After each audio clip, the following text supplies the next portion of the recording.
ડભોઈ નગરપાલિકાના પાપે ડભોઈ નગરના રોડ રસ્તા ઉપર મસ્ત મોટા ખાડા પડી ગયા છે અને જેને લઈને વાહન વ્યવહાર કરતા વાહન ચાલકોને ભારે હાલાકીનો સામનો કરવાનો વારો આવ્યો છે। ત્યારે વહેલી તકે આ રોડ રસ્તા ઉપરના ખાડા પૂરવામાં આવે તેવી લોક માંગ ઉઠી છે।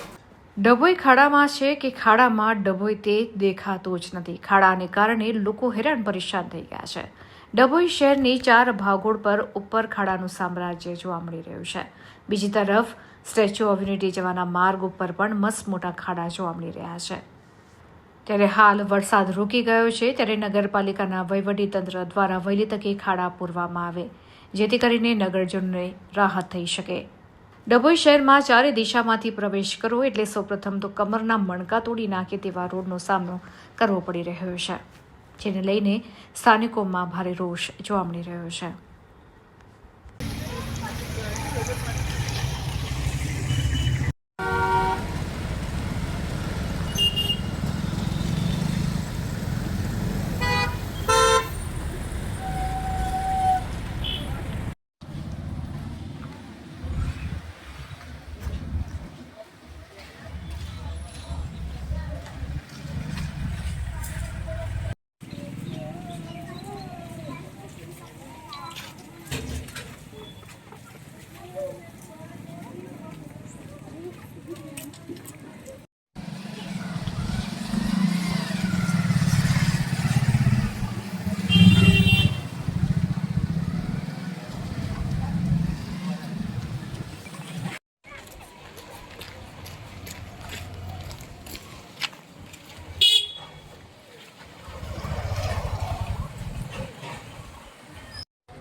પાછળ ખેંચ ગાડી એ પછી બ્રેક માર દે એ ચક્કો મારવાનું કે પછી ખેંચી માર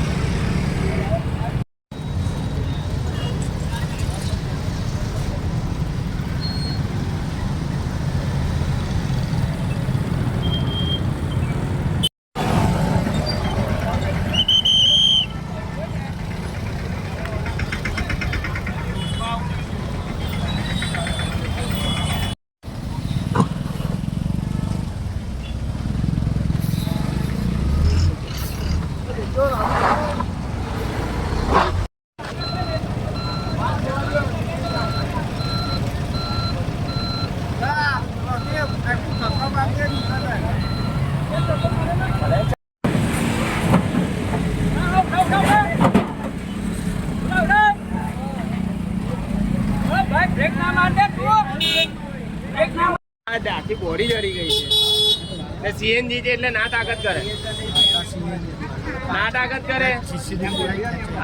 જ ના કરે પડી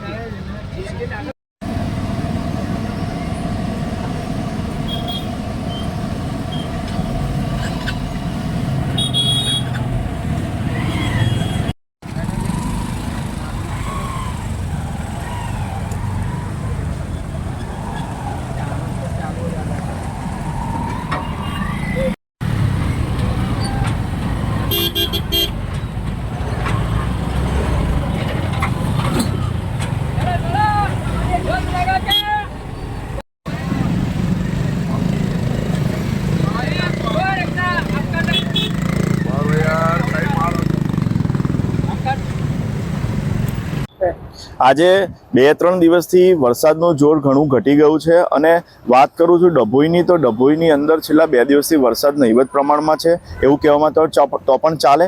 ખાડાઓ રોડ ઉપર ખૂબ પડી ગયા છે, પરંતુ જે તંત્રને ખાડાઓ પૂરવા જોઈએ હાલ પૂરવામાં આવી નથી રહ્યા, જેના કારણે જે કાર છે, બાઇક છે, આ બધાને ખાડામાં પારાવાર મુશ્કેલી થઈ રહી છે. અને જે ડભોઈથી સ્ટેચ્યુ ઓફ યુનિટી જોડતો જે રોડ છે ત્યાં પણ મસ્ત મોટા ખાડા થવાના કારણે લાંબી ટ્રાફિક જામ થઈ જાય છે, લાંબી કતારો જે વાહનોની લાગી રહી છે.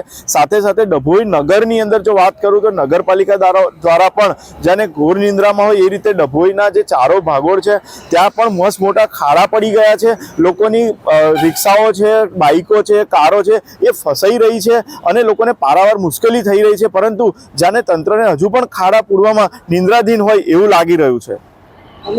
મારી એટલી જ માંગ છે કે વહેલી તકે આ ખાડાઓનું સમારકામ કરવામાં આવે, જેથી કરી લોકોને રાહત થાય અને જે આ લોકોને અવર જવર કરવામાં પણ મુશ્કેલી થઈ રહી છે, જેના કારણે નગરમાં મસ્ત મોટો ટ્રાફિક પણ જામ થાય છે. જેમ કે બાઇકો છે, કાર છે, રિક્ષાઓ છે, આવી બધી સાધનો ફસાય છે. અને જે હાલ ડભોઈની અંદર બસો છે, જે સરકારી બસો એ પણ ફસાઈ જાય છે.